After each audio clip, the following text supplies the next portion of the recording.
Mais tout de suite, c'est le moment du billet politique d'Alexis Lacroix. Cher Alexis, bonjour. Bonjour Steve. Et merci de nous rejoindre cet après-midi. Vous êtes le directeur de la publication de l'hebdomadaire Actualité Juive et vous analysez cet après-midi pour nous les leçons de ce deuxième tour des élections départementales et régionales. Pour la première fois dans l'histoire des régionales, Alexis, tous les présidents sortants de région ont été réélus. Oui, tous, effectivement, et dans les collectivités d'outre-mer, on observe le même phénomène que l'on peut appeler, pour inverser le mot à la mode depuis un an ou deux, qui était le mot de dégagiste. Eh bien là, on a affaire à un phénomène de rengagisme, c'est-à-dire que C'est une prime aux sortants finalement. les sortants, au lieu d'être éconduits, comme on pouvait le penser dans l'optique justement du populisme, ont été reconduits. Donc il y a du rengagisme à tous les niveaux. Et c'est une bonne nouvelle, Alexis ? Alors, on ne peut pas s'en tenir, si vous voulez, simplement, évidemment, à cette lecture, j'allais dire, un peu superficielle des choses, dont le corollaire est le rappel, il faut le faire, c'est de la prudence, qu'il y a des taux d'abstention élevés et que donc, effectivement, les personnes les plus à même, peut-être, de pratiquer un vote dégagiste, se sont abstenues, notamment les plus jeunes, dont on sait qu'ils sont... 2 tiers des Français n'ont pas voté. Voilà, hier. c'est beaucoup, et c'est vrai que parmi les plus jeunes, il y a beaucoup d'abstentionnistes, et c'est évidemment parmi eux que se recrutent un certain nombre de nouveaux électeurs du Rassemblement national qui donc n'ont pas pris part à cette consultation régionale et départementale. Néanmoins, il y a évidemment des enseignements, j'allais dire, plus structurels que l'on peut tirer, avec toute la prudence requise. La droite républicaine, qui a encore quelques mois, souvenez-vous, on disait totalement délitée, totalement décomposée, pardonnez-moi l'expression, totalement dans les choux, c'est vraiment récupéré. Il y a un regain absolument net. On ne peut pas en tirer encore de conséquences pour la présidentielle.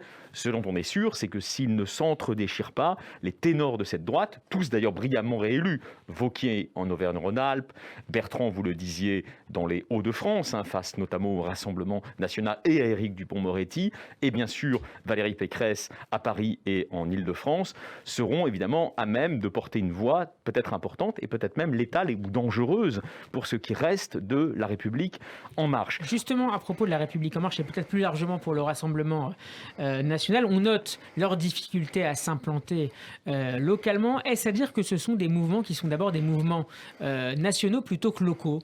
Alors, en ce qui concerne la République en marche, c'est assez vraisemblable. C'est-à-dire que c'est un parti. Moi, je ne suis pas de ceux qui pensent qu'il s'agit d'un faux parti ou d'une organisation simplement centrée autour du président de la République, son fondateur en 2016. Mais c'est un parti qui traverse deux ordres de difficultés différents et qui sont évidemment liés avec l'absence de, j'allais dire, d'enracinement tellurique, on va dire, dans les territoires et notamment dans les territoires de l'Hexagone.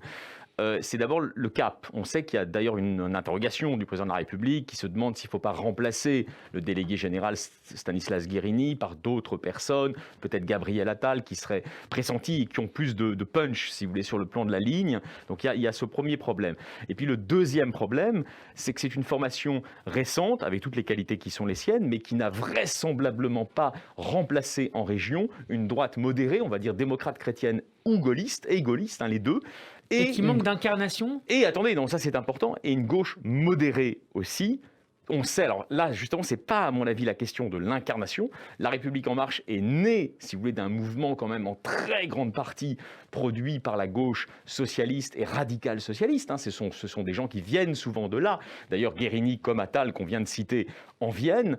Et au fond, ce qu'on observe à la faveur de ce scrutin, c'est qu'il n'y a pas de remplacement dans les territoires de cette gauche modérée, républicaine, laïque, radicale, socialiste, par la République en marche. Au contraire, il y a une gauche qui, dans beaucoup de territoires, se maintient et gagne. Bretagne, Bourgogne, Nouvelle-Aquitaine, Occitanie, c'est un vrai plébiscite.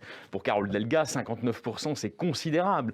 Et donc, c'est vrai qu'au-delà de la question de l'incarnation, on se dit que c'est un mouvement qui n'a pas, si vous voulez, de base vraiment très ancrée, de base très profonde, dans les profondeurs de ce qu'on peut appeler le pays réel, pour employer une très malheureuse expression. Alexis Lacroix, est-ce qu'on peut dessiner une corrélation entre les résultats de ces élections régionales et départementales et la prochaine présidentielle en avril 2022 ? Il faut être très prudent, car il y a des études que, justement, mettent en avant ceux qui croient encore dans les chances d'Emmanuel Macron et qui montrent que dans les trois hypothèses, hypothèse Laurent Wauquiez, chef de la droite, hypothèse Xavier Bertrand, chef de la droite, hypothèse Valérie Pécresse, chef de la droite, eh bien, à chaque fois, vous avez deviné, Steve, c'est le président de la République sortant, Emmanuel Macron, au nom d'En Marche, qui arrive en tête. 31, 26 et 30% respectivement. Et donc, il se qualifierait pour le second tour face à Marine Le Pen.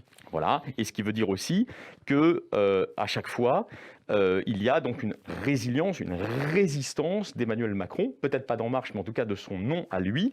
Mais le candidat qui le mettrait le plus en danger serait à l'évidence Xavier Bertrand, il ne ferait que 26 face à lui. Le candidat qui le mettrait le moins en danger serait, c'est logique, beaucoup plus à droite, Laurent Wauquiez, mais le président de la République résiste. Donc attention, il ne faut pas tirer des leçons de cet affaiblissement très net de la République En Marche sur le territoire, l'idée que Emmanuel Macron, ça serait fini. Absolument pas, ça n'est pas fini. Et puis on peut globaliser, si vous voulez, les leçons et s'interroger de manière plus large, si vous voulez, Steve, sur la séquence que nous sommes en train de vivre dans les grandes démocraties. On va les appeler démocraties libérales, pour reprendre le terme de Raymond Aron. Et là, c'est une séquence intéressante. Avec un éventuel recul qu'il faudra voir confirmé lors des prochaines élections des forces populistes. Alors voilà, si vous voulez, au moment de l'élection, vous vous en souvenez très bien, vous êtes commentateur international, vous êtes journaliste, ici vous faites les bulletins d'information de Radio J. Au moment de l'élection de Joe Biden, certains relativisaient l'importance de l'événement. Il s'avère, alors je ne sais pas si c'est cette élection qui a entraîné, mais il y a une série, en tout cas, d'élections dans le vieux continent, qui est quand même sous l'influence de ce qui se passe aux États-Unis. Il n'est pas aligné sur les États-Unis, mais il est sous l'influence de ce qui se passe aux États-Unis. Depuis l'élection de Joe Biden, donc c'était en novembre dernier, il y a une série d'événements qui semblent corroborer ce choix de l'électorat des grandes démocraties en faveur de candidats modérés, généralement d'ailleurs de coalitions gouvernementales modérées, de droite et de gauche modérées, au détriment des formations populistes, d'extrême gauche ou d'extrême droite, dont on sait que le marqueur commun est de vouloir renverser la table. Au printemps, il y a eu en Allemagne le très net recul du parti d'extrême droite, la fameuse Alternative für Deutschland, l'AfD. Tout le monde disait ça va être un tsunami, ils vont balayer l'ère Merkel. Absolument pas, absolument pas. Ils régressent partout en Allemagne et pas que dans les grandes villes. Donc ça, c'est symptomatique. Aux Pays-Bas, vous avez donc le sortant, l'inoxydable Mark Rutte, qui a été réélu dans une coalition de centre, au fond de centre type macronien, face aux partis populistes, les héritiers de Geert Wilders et compagnie. Et vous avez en Italie, plus récemment encore, le banquier international Mario Draghi, dont le nom, vous le savez bien, est très associé au combat pour l'Union européenne, qui a réussi, contre toute attente là encore, à défaire une coalition possible de l'extrême gauche et de l'extrême droite.